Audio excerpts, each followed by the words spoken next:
lakuin sih sambil. Tadi ibu pernah ini ya, kan di desa ibu pernah banjir. Iya. Nah terus itu kapan sih bu, dan apakah ibu mengalami trauma banjir itu?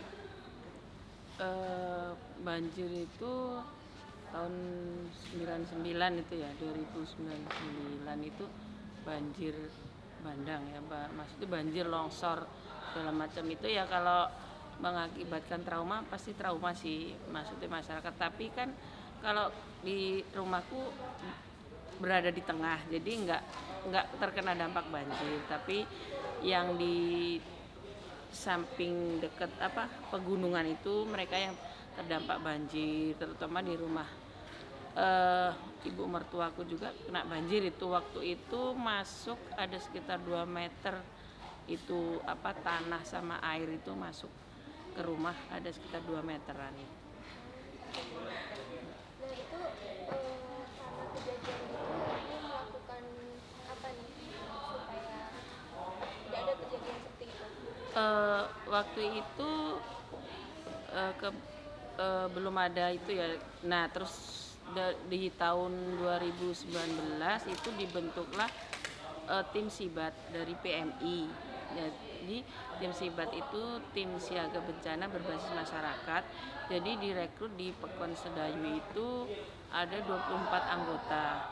Jadi kita harus siap siaga, ada bencana sewaktu-waktu ada bencana kita harus turun tangan membantu masyarakat yang terdampak bencana tersebut gitu. Selain membentuk tim, apa yang diri ibu lakukan gitu? Jadi kita itu yang perempuan selain membantu bersih-bersih juga kita mengadakan bikin makanan lah. Kita bikin masak, kita anterin ke rumah-rumah yang mereka nggak bisa masak gitu, yang rumahnya terdampak banjir, kerendam itu. Jadi kan mereka otomatis nggak bisa masak ya. Jadi kita inisiatif masak buat mereka makan pagi, siang, sampai sore. Kalau penyebab banjirnya sendiri ibu tahu nggak sih apa kira-kira? Ya kalau di Pekon Sedayu emang itu udah sering ya. Jadi kita itu kalau udah hujan lebat lewat dari 3 jam itu kita udah siaga. Pasti akan terjadi banjir atau longsor. Penyebabnya juga mungkin dari pegunungan itu yang tanaman tajuk tingginya berkurang gitu mungkin ya. Jadi sekarang tapi akhir-akhir ini alhamdulillah sudah enggak, jarang sekali banjir dan longsor. Soalnya mungkin ya kan karena waktu itu PMI juga ngelakuin penghijauan penanaman di di bantaran sungai gitu. Tanaman-tanaman yang bisa akarnya memperkuat tanggul-tanggul yang biasanya jebol gitu. Di bantaran sungai menanam apa bu? Waktu itu di bantaran sungai itu menanam ada pohon jambe, ada aren, ada juga apa ya namanya itu, lupa saya. Pokoknya pohon-pohon yang akarnya kuat buat penanggulangan bencana. Nah, ibu kan sebagai ketua ya di KUPS. KUPS Sitare. Nah, itu sejak kapan dan kenapa ibu mau jadi ketua gitu? Untuk KUPS itu dari tahun 2001. Sebenarnya dulu awal-awalnya itu saya cuma anggota. Nah, ketuanya ada di Pekon Mojoroto, tapi dia baru 1 kali ada kegiatan. Dia kan punya penyakit asam lambung, dia ngedrop ada acara terus dia mengundurkan diri. Terus teman-teman ngajuin saya sebagai gantinya. Teman-teman ya yang mengajukan ibu. Iya. Sebenarnya tadinya juga saya nggak mau, soalnya saya banyak kegiatan gitu, tapi mereka ya harus mau katanya. Ya udahlah. Jadi apakah perempuan-perempuan di Pekon ibu karena ibu jadi ketua jadi makin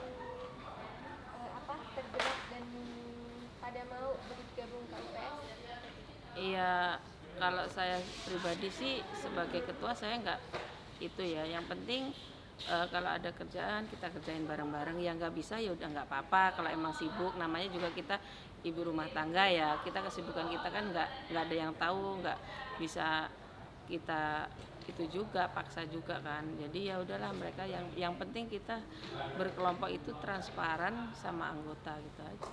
Kita harus jujur, nggak usah ada yang tutup-tutupin. Jadi kan anggota kita lebih percaya gitu sama kita. Nah, gimana cara ibu meyakinkan perempuan perempuan di Pekon Ibu gitu biar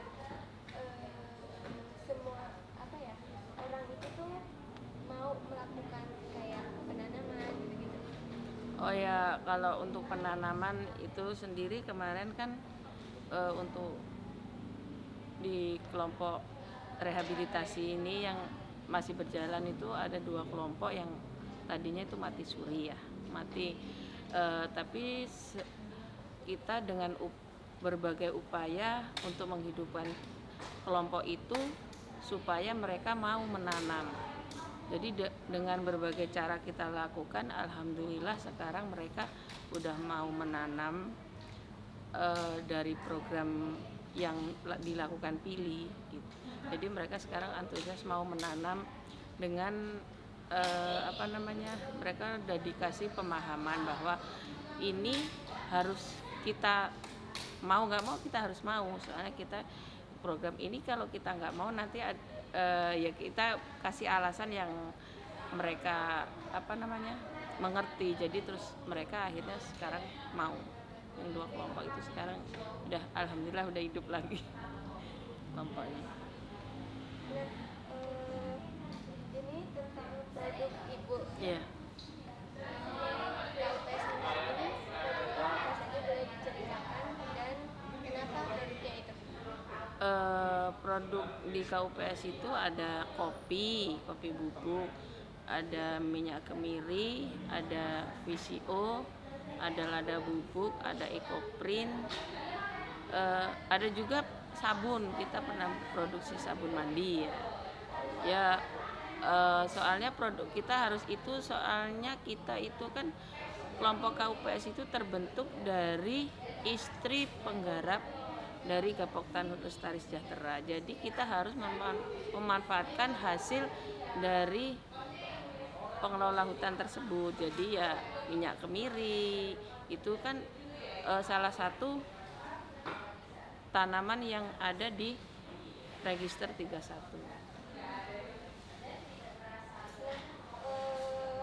Tadi kan menyinggung sedikit tentang penanaman. Nah itu kira-kira harapan buat masa depan dari penanaman itu tuh apa dan harapan untuk produknya apa? Ya harapannya untuk penanaman seperti yang dilakukan kemarin tuh petai sama jengkol ya, harapannya bisa menambah perekonomian bagi masyarakat yang berada di areal Gapoktan Hut Lestari Sejahtera. Untuk produk-produknya ya itu kan produk turunan dari hutan tersebut. Jadi ya kita pengen produk kita juga laku di pasaran dan juga penanaman itu bisa sukses sampai menghasilkan apa yang kita inginkan.